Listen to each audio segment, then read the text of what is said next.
Gibraltar government has described the EU's stance as shameful, unfavourable treatment of enthusiastic EU supporters. The Chief Minister says Spain is obsessed with Gibraltar and that this is a disgraceful attempt by her to pursue her own narrow political interests.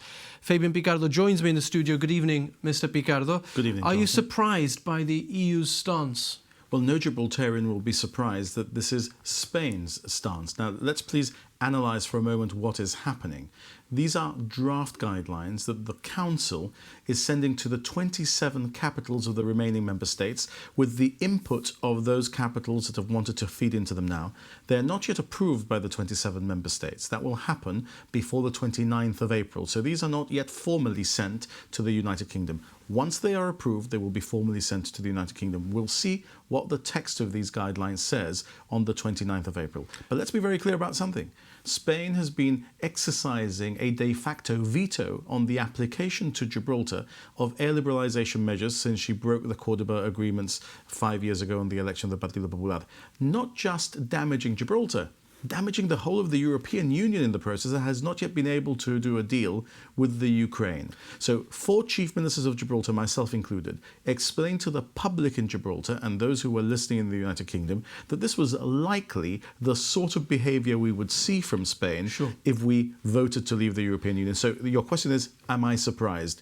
Neither I nor any Gibraltarian will be surprised that Spain fires the first salvo in relation to Gibraltar. She's the demandeur in respect of Gibraltar. The United Kingdom did not make an issue of Gibraltar in the Article 50 letter. She's put it on the agenda and she's trying to use it to advance her medieval sovereignty claim. So you've stressed the point that these are draft guidelines, but I mean, Gibraltar doesn't have a big friend in Europe without the UK, so these are likely to be the guidelines which the EU takes to its negotiating table with the UK. It's impossible to know what will be adopted in the next 30 days. Let's say that we'll wait until the 29th of April to say these are the guidelines. I think neither you nor I have a good idea of what may happen around the negotiating table of the 27, but you're absolutely right that our friend in Europe, the United Kingdom, is not going to be there to defend our interests.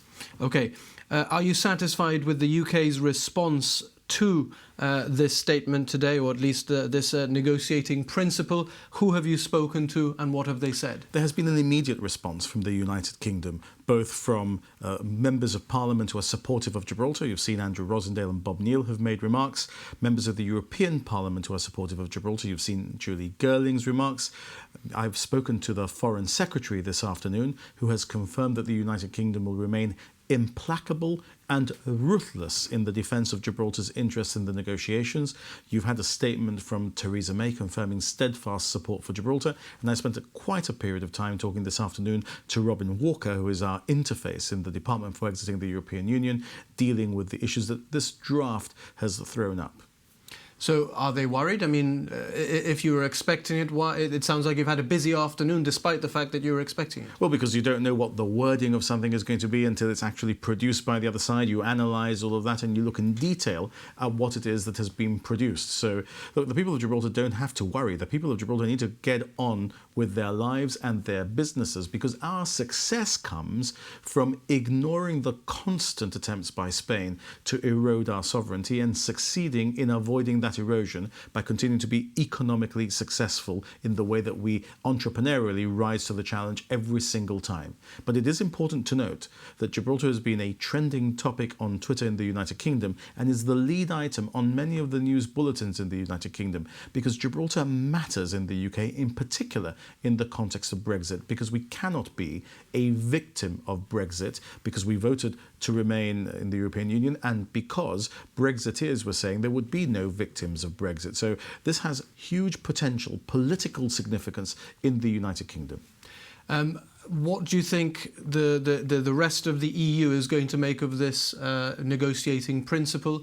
Are we effectively going to be seeing Spain having a veto over the application of any potential deal after Brexit? Well, that's a two-pronged question. You've asked me. Can I ask a third prong? Well, because it's my last one. Okay. And are you worried about what might happen in the interim? Well, what does the rest of the EU think of this? I can't tell you what they think of this. 450 million people, 26 other capitals. Let me speculate that at least they have seen It is a Spanish spanner being thrown in the works over Gibraltar and nobody else raising a thorny issue that might derail talks, right? Second, am I worried that this is going to result in a veto for Spain at the end of the process? There are 2 years of negotiations to come. One of the issues that people asked me about in the past 6 months was I worried that when everything was agreed, at 5 minutes to midnight, Spain might raise the issue of Gibraltar? Well, Senor Malgado had ensured that wasn't the case by raising the issue of Gibraltar even before the referendum result was in. I think now at least we are aided by the fact that Spain has played her card very quickly and I think very inelegantly, so I am not worried about that. I think it's important that we see the complexion of what is coming towards us, so that's the best way to ensure that we deal with the issue in one way or another. And finally, am I worried about issues about what will happen in the interim? Not at all, because until the minute that it's midnight on the 29th of March on 2019, the United Kingdom is a member of the European Union and Gibraltar with it. And if there is one aspect of the draft guidelines that I'm happy with, it's that one of the things that we have heard repeatedly from commentators in Spain is that Gibraltar is going to be excluded from the exit negotiations. Well, it is now clear that even in the guidelines issued in draft by the Council to the other member states of the European Union, Gibraltar is a part of the exit negotiations. That is a meaningful, important step forward for Gibraltar as well in the competing theories between us and Madrid of what should happen.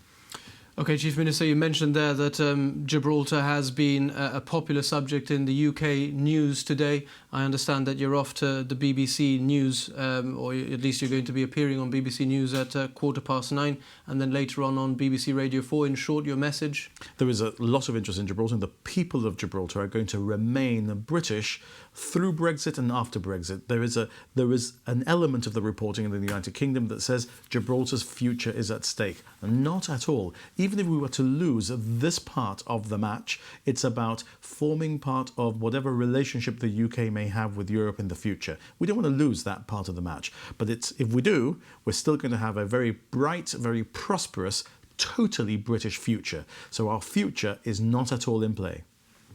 Chief Minister Fabian Picardo, thank you for joining us on Newswatch tonight. Indeed.